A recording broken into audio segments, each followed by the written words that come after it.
दलितों के नरसंहार रोकने के लिए बिहार के मुख्यमंत्री जननायक कर्पूरी ठाकुर ने दलितों को सरकारी खर्च पर लाइसेंसी बंदूक दिए थे। सरकारी खर्च पर दलितों को बंदूक देने के बिहार सरकार के इस फैसले पर उस समय इंदिरा गांधी ने विरोध किया था, लेकिन कर्पूरी ठाकुर अपने तर्क थे और उनके जिस तरीके का उन्होंने निर्णय लिया, लंबी हिंसा और प्रतिहिंसा के बाद बिहार में अब दलित नरसंहार लगभग खत्म हो चुका है। बात 17 फरवरी 1969 की है और ये खबर अखबार में छपी थी। इंदिरा गांधी कोयम्बटूर के दौरे में थी। उन्होंने क्या कुछ कहा, आइए आपको बताते हैं। इंदिरा गांधी ने कहा था कि उत्तर प्रदेश की नई घटना जिसमें राम नरेश यादव ने जनता विधायक का विश्वास खो दिया है, यह है कि कांग्रेस फॉर डेमोक्रेसी ने राष्ट्रीय स्वयंसेवक संघ का समर्थन किया है। उन्होंने कहा कि एक बात तो साफ हो गई है कि चाहे केंद्र हो या जनता शासित राज्य, सभी जगह राजनीति पर राष्ट्रीय स्वयंसेवक संघ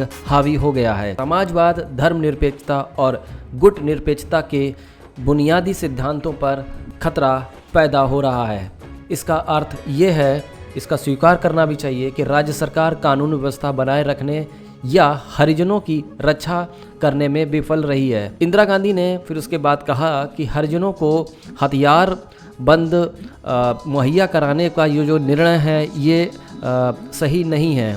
इससे ज़रूरी ये होता कि उनके तत्वों को कड़ा अंकुश लगाया जाता और उन पे जो हमले हो रहे हैं उनको रोका जाता। इंदिरा गांधी ने ये भी कहा कि जनता पार्टी और वास्तविक जनता के बीच में कोई संबंध नहीं है। उन्होंने अपने इस सप्ताह जो कर्नाटक का जो दौरा था उस समय उसमें ये बात उन्होंने कही। बता दें कि उस समय मंत्रिपरिषद ने निर्णय लिया गया था कि राज्य के लगभग 1000 हरिजनों को मुफ्त बंदूकें दी जाएंगी और ये निर्णय जो था और जो पैसा था वो सरकारी खर्च पे मुहैया कराया जाएगा।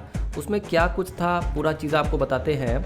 राज्य सरकार फिलहाल 1000 हरिजनों को मुफ्त बंदूक देने जा रही है ताकि वो अपनी रक्षा कर सकें। इसका मतलब साफ तौर पर यह था कि बिहार में जिस तरीके से हरिजनों पर अत्याचार हो रहे थे उसको रोकने के लिए कर्पूरी ठाकुर ने ये निर्णय लिया था और मंत्रिपरिषद में कर दिया गया था। उन्होंने कहा कि 1 महीने के अंदर बंदूकें खरीद ली जाएंगी और उसका प्रशिक्षण देने के उपरांत सक्षम 1000 हरिजनों को बंदूक दिया जाएगा और उसको प्रशिक्षण भी दिया जाएगा। मुख्यमंत्री कर्पूरी ठाकुर ने पहले भी घोषणा कर दी थी कि हरिजनों को अपनी सुरक्षा के लिए बंदूकें दी जाएंगी। मुख्यमंत्री के ऐलान के बाद मंत्रिपरिषद में ही भी इसकी मोहर लगा दी गई थी, लेकिन फिर इसके बाद इंदिरा गांधी ने इसका काफ़ी ज़्यादा पुरजोर विरोध किया था। जननायक कर्पूरी ठाकुर के इस निर्णय से इंदिरा गांधी हिल गई थीं। आज के लिए इतना ही। नमस्कार।